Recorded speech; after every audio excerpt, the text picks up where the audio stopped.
When your job entails cleaning up other people's shit, you're bound to find yourself in some less than stellar situations. In my book, it's inevitable. Over the years, I've lost count of all the weird encounters I had with my clients. And while most of them are innocent in nature or more awkward than anything else, some of them truly leave a bad taste in your mouth. Examples of the latter ranges from slightly questionable stuff to finding handguns strapped under furniture, uncovering small bags of white powder and pills, to some more sinister implications like bloodstains in the sink, tattered clothes that doesn't seem to quite belong, hearing horse whispers behind locked cellar doors. It's never quite enough for you to risk losing your job over, though. The clients demand complete secrecy. That's why they pay us through the roof. All that changed when I started working Lizzie Batten's house. You see, for clients that are rather particular, there would never be more than a single cleaner assigned. This was to ensure that the client's demands were met to a satisfactory degree. These demands could be anything from at what time we'd show up to which specific rooms or areas we were meant to clean. But sometimes there'd be more bizarre demands, like what equipment they wanted us to use or insisting that we'd only walk around barefooted. One client even insisted we'd only enter the house blindfolded. You can imagine the time it took to properly clean his $1 million estate. Yet none of these compared to Lizzie Batten. When I first got the assignment, I had to spend several days memorizing her many requests. I was the 4th cleaner she'd gone through in a month, and I didn't want to risk losing the contract by forgetting one of her strange rules. I tried asking my boss what happened to the other cleaners, but he just shrugged and, said they quit. Not just the contract, though. They actually left the company. I found that hard to believe, but the Batten contract just paid far too well for me to continue my inquiries. We never met Miss Batten, which in hindsight was yet another sign something was off. Usually, the client would either come to our office to detail the nature of the work, or we'd meet up in their house and go through the do's and don'ts. In Batten's case, we only met briefly with her lawyer, a lanky figure who didn't go into details at all. He simply delivered a list of instructions and went about his merry way. The instructions were plentiful and strange, most of them having to do with what we shouldn't do. We weren't allowed in any locked rooms, yet we were given keys to every room as far as I know. Under no circumstances should we enter the master bedroom or the bathroom on the main floor, even if they were unlocked and wide open. If we ever heard unidentifiable sounds, regardless of where they were coming from or what they sounded like, we should immediately drop everything and get out of there post-haste. The cleaning itself had to happen between 9 p.m. and 11:59 p.m., and we should never be in the house after midnight. Now, these rules sound pretty ominous, bordering on sinister for outsiders, but believe me, I've seen weirder. Our clients were strange and enjoyed being strange. They just didn't want other people to know they were strange. Hence, the need to sign multiple documents to ensure that we never talked about what we encountered. Lizzie Batten never had to sign anything. She obviously didn't care what people thought, which I have to admit I found slightly unnerving. The kind of people who hired us always had something to hide. My first couple of shifts at the house went by without any noteworthy incidents. It was a fairly large property, but the majority of the rooms were more often than not locked, so the actual cleaning didn't take me more than a couple of hours. But for every new shift, after the initial 2 or 3, I would find new doors unlocked. This would keep happening until finally every room was made available to me, and I had to really step up my game to get everything done before midnight. The house itself was quite spacious, yet comfortable and nice, with warm unpainted wood panels in just about every room. Fine paintings adorned the walls, and many of the shelves were stacked with books and framed photos, some black and white and some in color. If I were to guess, I'd say they covered a time span of about 60 years or so. But what struck me as strange was the same woman appeared to be in all of them. I wagered it was Lizzie, but she looked exactly the same, like she hadn't aged a day. The second thing that I found strange was the lack of dust or dirt.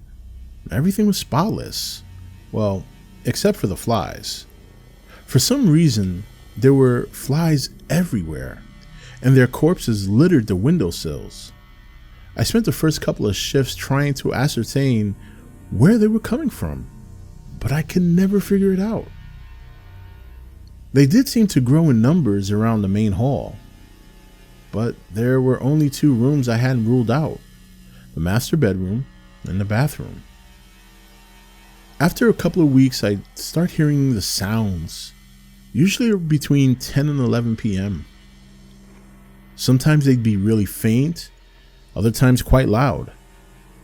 There'd be creaking in wood and sometimes a low-pitched static buzz, or the sound of a door slowly opening. But the most unnerving would be the voices. I never stuck around long enough to identify where they came from, but they creeped the hell out of me. Usually there'd be an audible murmurs and whispers, but every once in a while they'd be loud enough to make out words. A lot of the times these words didn't make any sense. Words like gentacular or zerts. Nonsense, right? When these things happened, I'd drop everything in my hands and bolt out the door. To be quite honest, I can't tell you why.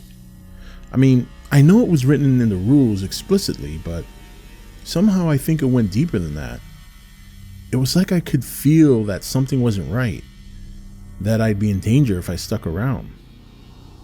I'd been on the job for a little over 2 months when it finally happened. I guess it was inevitable. Nothing lasts forever. 2 months without ever breaking a single rule, and then I just went and broke them all in one night. I don't think it could have been avoided, to be honest. It was always meant to be. It was a night like any other. I'd almost finished all the rooms, having only the main hall left. Then I saw her. Lizzie Batten. She was standing in the doorway of the master bedroom, just staring at me in silence. She had long, flowing dark hair and smooth, milky white skin.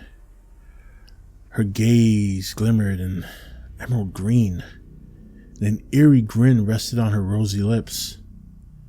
Startled by her sight, I stumbled back clumsily and fell over a coat rack. Sprawling on the floor like a fish out of water, I heard a chilling laughter echo through the house. It was lighthearted, almost like a girlish giggle, but it sent shivers down my spine. "I'm so glad you decided to join me tonight," Lizzie said. "You always leave before the fun." I managed to stagger to my feet facing Lizzie as she edged closer to me. She wasn't naked, but it wasn't far from it. Her nightgown didn't do a good job of hiding her rather attractive physique, and I did an even poorer job of hiding the fact that I was oogling over her like a hormonal teenage boy. I stammered eloquently. "I'm so sorry, Miss Batten. I did not mean to disturb you." "Nonsense," she smiled warmly. "I was hoping for some company. It's the first of the month, after all." I was sort of clinging to the walls like a scared animal, while her elegant frame inched even closer. And boy, was she beautiful. No doubt about that. But there was something about her. Something primal and fierce.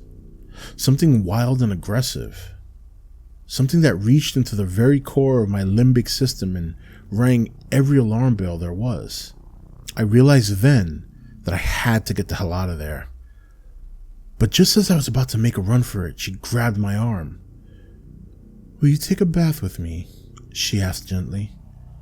"I've prepared the most wonderful solution for us." She yanked my arm and started walking towards the bathroom. I was pulled behind her like a dog on a leash, and at this point, I don't think I had a choice. She had me under her spell. She opened the door and motioned for me to enter first. The room was pitch black, and I could hardly see an inch before me. "Straight ahead," she said calmly. "Just take off your clothes and I'll guide you." I tried to resist the urge with every fiber in my being, I swear. I really did, but I couldn't help myself. Soon enough, I stood there naked, bewildered, lost in Lizzie's trance. She grabbed my hand again, and I could hear her getting into the bath, but it didn't sound right. I don't know quite how to explain it, but the noise was too thick somehow, and it was then that I noticed it. How could I have ignored it? The smell. My God, the smell. It was like a slaughterhouse in the summer, like a mixture of rotten heat and coagulating blood. She yanked my hand again, this time hard enough for me to lose my footing, and I dived headfirst into the awaiting unknown. I'm not sure what was worse, Lizzie's insane laughter or the initial shock of slowly realizing what exactly filled up that bath. I panicked, I don't mind admitting that, and I waved my arms and feet feverishly, somehow convinced that it would help. "Feels wonderful, doesn't it?" she giggled maniacally. "It's heaven for your skin. Takes years off of you." I coughed and gagged, the horrid sensation completely encompassing my body. It was slippery, extremely slippery, and I struggled frantically to get out of the bath, but I kept getting pulled back in by Lizzie. "You need to let them work it," she said. "Let them nibble a little." I felt the maggots crawling in the back of my throat. I guess I must have swallowed a handful as I fell in, and the taste was like death itself. Ugh. I'm not sure how I can properly describe the feeling of a million worms crawling all over your body, but I can assure you it isn't pleasant. They were in every crevice, every little nook and cranny. I could feel their tiny mandibles scratching away at my skin and squishing into hideous, nauseating pulps under the weight of my body. The sound of them slithering, crawling, twisting and squelching still haunts my nightmares to this day. "An hour or two more," Lizzie laughed. "That should do it." Suffice to say, I didn't stick around for another hour or two. Somehow, I was able to find my footing and kicked myself out of the bath. I ran naked out into the night, crying and begging and wailing, accompanied by the haunting, chilling, insane laughter of Lizzie Batten. The police found me in a ditch the next day. They couldn't get me to talk, and I still don't talk. Now I just sit here, remembering every moment of that night. I hear Lizzie laughing. I can still smell the bathroom. I can picture the hideous maggots filled in the bathtub.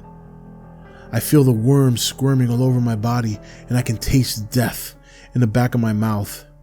And this is why I quit cleaning houses for a living.